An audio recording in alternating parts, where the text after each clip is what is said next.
नमस्कार दोस्तों, ब्रह्मांड आयुर्वेद की गर्भ संस्कार सीरीज में आप सबका तहे दिल से फिर से एक बार स्वागत है। आज हम बात करेंगे पोस्ट डिलीवरी। अब तक हमने संस्कारों की बात की, हमने काफ़ी सारे संस्कार देखे कि हमारे गर्भ के ऊपर किस तरह के संस्कार करने चाहिए। हम आज बात कर रहे हैं 16 संस्कारों की। तो आज मैं बात करूंगा 16 में से चौथे नंबर का संस्कार जिसे कहा गया है जात कर्म संस्कार, या उसे जन्म संस्कार भी कहा गया है।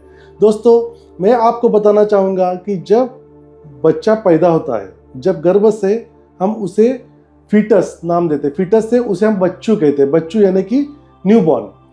ये जो समय है जब उसकी डिलीवरी होने वाली है, तो इसके बाद भी उसके ऊपर गर्भ संस्कार होना बहुत इंपॉर्टेंट है। इसका मतलब गर्भ संस्कार सिर्फ पेट में ही नहीं होता, उसके बाद भी जिंदगी भर होने वाला है। तो हम आज उसकी चर्चा करेंगे, जातक कर्म संस्कार की। दोस्तों, पुराने ज़माने में जब डिलीवरी हुआ करती थी, तो डिलीवरी के समय उस समय क्या हुआ करता था कि उसकी जो नाभि नाल है, जिसे हम अम्बालिकल कॉर्ड कहते हैं, तो उस समय भी अम्बालिकल कॉर्ड उन्हें कट करनी पड़ती थी। बट एक उस समय का एक जानी मानी चीज़ थी कि वो अम्बालिकल कॉर्ड बच्चू बाहर आने के बाद जो उसकी अपरा यानी जिसको हम प्लासेंटा भी कहते हैं, तो प्लासेंटा डिटैच होने में थोड़ा सा टाइम होता था, आज भी होता है। तो उनका कहना था कम से कम 5 से 7 मिनट के बाद वो अम्बालिकल कॉर्ड कट करनी चाहिए। इसके पीछे एक लॉजिक था।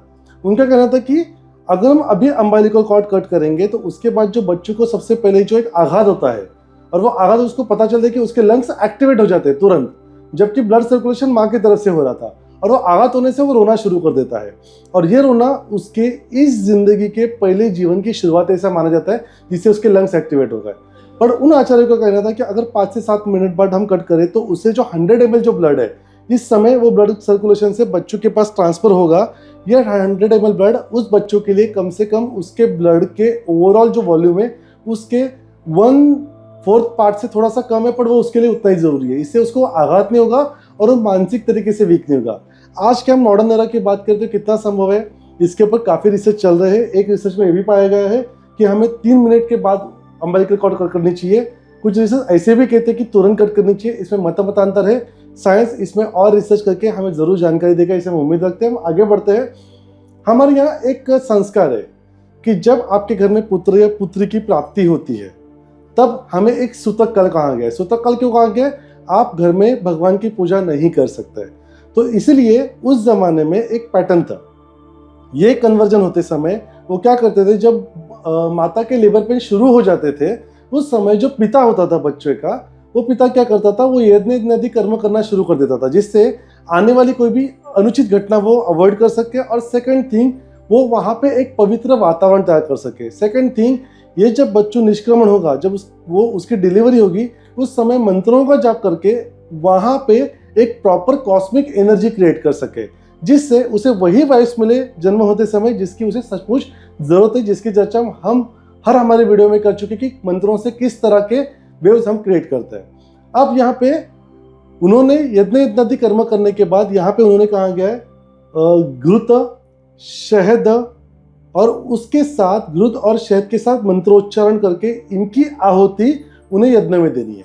मतलब सबसे पहले अग्नि को उसकी आहुति दो, और उसके बाद जब बच्चों का जन्म हो तो सबसे पहले पिता ने अपने कुल देवों का स्मरण करना है, अपने इष्ट देव का स्मरण करना है, अपने जितने भी पूर्वज हो चुके हैं उनका स्मरण करना है, और फिर जाके ये यज्ञ इत्यादि कर्म करने के बाद जब उन्हें बच्चों हाथ में दे तब उसका मुंह देखना है। और मुंह देखने के बाद उसके कान में, उनके राइट ईयर में जाके एक मंत्र जप करना है, जो मंत्र आपके स्क्रीन पे मैंने दिया है। इसमें जो मैं ओम लिखा है, ये ओम आपको 7 बार जप करना है, और ये 3 मंत्रों का जप करना है, पर ओम हमेशा 7 बार करके आपको अगला मंत्र जप करना है।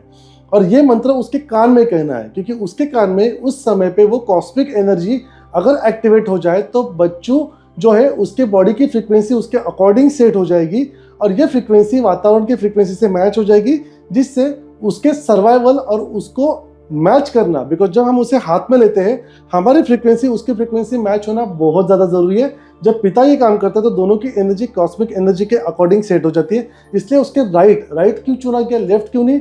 सिंपल सा आंसर है, क्योंकि उसका लीवर जो है वो लीवर एक्टिवेटेड है, उसको शांत करना है, क्योंकि अब तक लीवर के थ्रू ब्लड सर्कुलेशन हो रहा था। अब इसके बाद पिता को क्या करना है कि इस मंत्र का जाप करते हुए उसे इस शहद को और इस घृत को एक साथ लेना है, पर विषम मात्रा में। आयुर्वेद का कहना है अगर शहद और घृत आप एक साथ लेते हो तो वो विष कहलाता है, राइट। पर अगर आप विषम मात्रा में लेते हो तो वो अमृत काम करता है। तो उन्होंने कहा कि जिसे आप सुवर्ण संस्कार कहते हैं, स्वर्ण प्राशन संस्कार, जो अब मार्केट में बहुत धूम मचा रहा है, आप बच्चों को स्वर्ण प्राशन संस्कार देते हैं, तो ये स्वर्ण प्राशन संस्कार इसी समय किया जाता है, बच्चों के जन्म होते ही।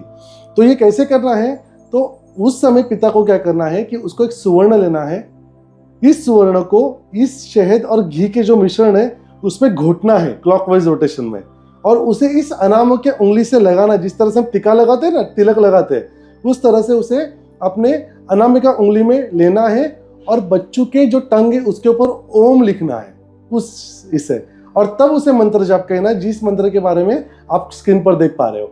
अब ये मंत्र जाप करें, इसे कहा गया है सुवर्ण प्राशन संस्कार, ना कि वो जो आप 2 बूंद जिंदगी के करके उनके मुंह में ड्रॉप डाल रहे हो। आचार्य कश्यप जो थे हमारे, ये कश्यप जिन्होंने बालक के ऊपर पूरी संहिता लिखी हुई है, वो बालक के ऊपर काफी काम कर चुके हैं। उन्होंने कहा है कि बच्चों के स्मृति के लिए, उसके मेधा के लिए और उसके इम्यूनिटी के लिए ये संस्कार आप 6 महीने करते रहो। 6 महीने या मैक्सिमम 10 महीने तक आपको करने की जरूरत है। हमने मार्केट में आज देखा है कि लोग 2-2 साल 3-3 साल तक बच्चों को स्वर्ण प्राशन संस्कार करते हैं। इससे इम्यूनिटी पक्का बढ़ती है, बट जिससे उसे कहेंगे कि इसे लेयर फॉर्म में देना चाहिए, यानी टंग्स के ऊपर अप्लाई करना चाहिए, और इसलिए इसे लेयर फॉर्म में देना चाहिए, लिक्विड फॉर्म में नहीं। और इसकी जो विधि है, इसके जो प्रॉपर उन्होंने नक्षत्र कहे गए, तो नक्षत्र कौन सा चूज करोगे, पुष्य नक्षत्र नो डाउट दोस्तों बताया गया है, पर साथ में उसका जिस नक्षत्र में और जिस तिथि में जन्म हुआ है, वो जो जन्म तिथि है वो हर महीने की उस तिथि पे भी उसे वो स्वर्ण प्राशन कराना चाहिए, और इसी फॉर्मेट में कराना चाहिए, और वो भी उसके पिता ने करना चाहिए या फिर वैद्य ने करना चाहिए। क्यों, वैद्य की उसकी अधिकार वाणी है, वैद्य पॉजिटिव है, ऐसे कहा जाता है, वहां पे ऐसा माना जाता है। तो ये रही बात सुवर्ण संस्कार की। तो स्वर्ण प्राशन संस्कार इस तरह से किए जाते हैं, ना कि उसमें कोई वस्तु मिलाने की जरूरत है। उसके अलग अलग पार्ट आचार्य कश्यप ने दी गई है, उसके हम किसी और वीडियो में जरूर चर्चा करेंगे। तो ये था जातक कर्म संस्कार, और जातक कर्म संस्कार में ये होने के बाद आप कोई भी पूजी विधान विधि नहीं कर सकते, क्योंकि ये सूतक काल है। ये काल कितने दिन का होता है पता है, कहाँ पे ये 21 दिन का फॉलो किया जाता है, कुछ लोग इसे 10 दिन का फॉलो करते हैं। बट इसी चीज को आयुर्वेद में चालीसा कहा गया। चालीसा क्यों कहा गया कि 40 दिन 40 डेज उस लेडी को लगने वाले नॉर्मल पे आने के लिए, 40 डेज उस बच्चे को सर्वाइव करने के लिए लगने वाले, और इसलिए 40 दिन का उन्हें जो रेस्ट दिया जाता है ना, इस समय में इसमें से 21 दिनों का सूतक या 40 दिनों का सूतक आप फॉलो कर सकते हो, जो कुछ आपके पूर्वज फॉलो करे उसके हिसाब से। तो ये थी दोस्तों जातक कर्म और सुवर्ण प्राशन संस्कार की इंफॉर्मेशन। थी ना इंटरेस्टिंग, मैं इसके बारे में जरूर बताना चाहूंगा।